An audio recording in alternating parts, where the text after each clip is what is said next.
మన జీతం పెరిగినా లేదా ఎక్కువ డబ్బులు మన చేతికి వచ్చినా నెల ఆఖరికి వచ్చేసరికి అకౌంట్ ఎందుకు ఖాళీ అవుతుంది? మన సంపాదన పెరుగుతుంది కానీ సేవింగ్స్ ఎందుకు పెరగటం లేదు? దీని వెనుకున్న అసలైన విలన్ పేరు ఎందుకు తెలుసా?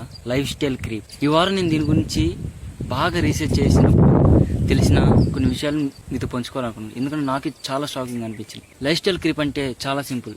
మన ఆదాయం పెరిగే కొద్దీ మన ఖర్చులు కూడా తెలియకుండా పెరిగిపోవడం. నిన్నటి వరకు లగ్జరీ అనుకున్నది ఈ రోజు అవకాశం అయిపోతుంది. అప్పుడు 100 రూపాయలు పెట్టి టీ తాగే మనం ఇప్పుడు 500 పెట్టి కాఫీ తాగడానికి అలవాటు అయిపోతున్నాం.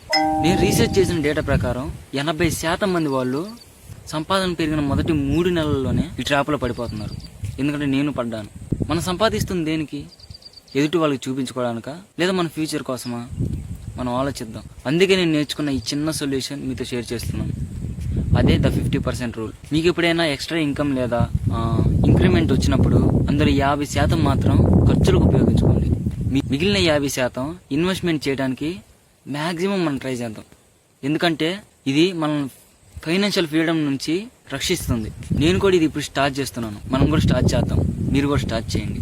గ్రోత్ అంటే కేవలం బ్యాంక్ బ్యాలెన్స్ నింపుకోవడం కాదండి, మన ఆలోచన విధానం మార్చడం. మీరు కూడా ఎప్పుడైనా ఇలా తెలియకుండా ఎక్కువ ఖర్చులు చేశారా? అయితే కింద కామెంట్లో చెప్పండి. కలిసి బాగా డిస్కస్ చేద్దాం. మరిన్ని ప్రాక్టికల్ లైఫ్ లెసన్స్ కోసం ఇప్పుడే మన ఛానల్ని ఫాలో చేసి సబ్స్క్రైబ్ చేసుకోండి. ఎందుకంటే మనం కేవలం ఇలాంటి విషయాలు మనం పడిపోకూడదు. ఇలాంటి మిస్టేక్ మనం మళ్ళీ చేయకూడదు. కాబట్టి ప్లీజ్ సబ్స్క్రైబ్ చేసుకొని బెల్ ఐకాన్ ఆన్లో పెట్టుకోండి. వచ్చే వీడియోలో ఇంకో ఇంట్రెస్టింగ్ టాపిక్తో మళ్ళీ కలుద్దాం. And then bye.